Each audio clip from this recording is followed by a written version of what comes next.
කාට කිරුවත් ඔවුන්ට කරන්නේ නැහැ කියලා එකක් නැත්. ඔවුන්ට කිරුවට වැඩක් නැහැ කියලා එකක් නැත්.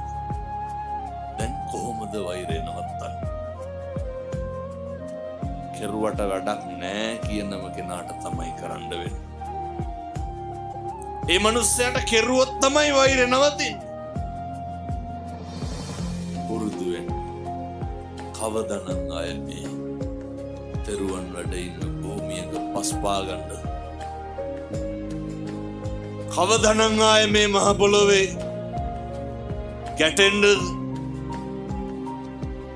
මේ ත්‍රිවිධ රත්නය වැඩ ඉන්න භූමියේ ඉඳන්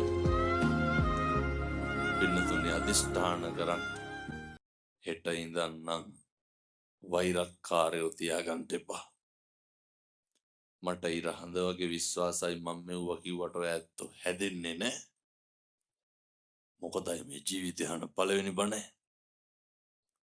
නමුත් ප්‍රගුණ කරන්න